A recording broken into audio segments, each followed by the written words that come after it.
After 2.5 hours of meeting time spread over 2 days, the people of Warren finally got a chance this evening to speak on raising the income tax. Even then, they were given only 3 minutes apiece. One man was cut off. 4 people spoke. 2 were against the tax. 1 had questions and 1 had a suggestion.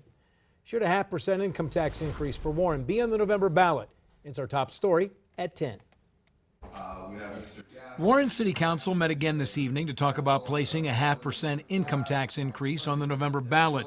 The first hour was a reiteration of why the tax was needed. The police and fire chiefs saying there would be layoffs. The engineer wanting to pave Warren streets. We've been fortunate to obtain as much as we have from the federal and state government to resurface our main roads, but our needs extend well beyond that. The meeting grew contentious when Councilman John Brown questioned why only police and fire will be laid off should there be no additional tax.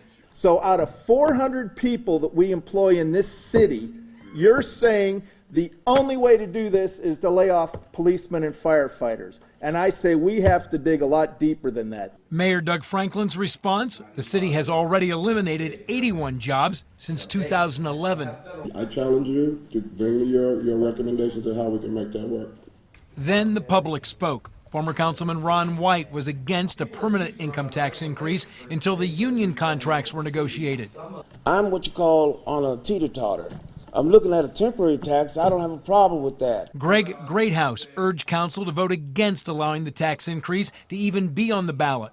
Because I don't feel the administration has done enough to trim expenses before deciding to ask the taxpayers for a bailout. I make $30,000 a year. I was just told I have to take a pay cut. So anyway, I think that would be something that you could look at. Stop depending on taxpayers to bail you out and instead look for internal solutions for the problems that you created. Now, after the meeting, I polled Warren's council members on how they will vote. 6 said yes, 1 said no, 1 was undecided, 1 left before I could ask, and 1 was not at the meeting. Council will meet on Monday at 3 p.m., at which time it will be decided whether to place a 0.5% income tax increase on the November ballot.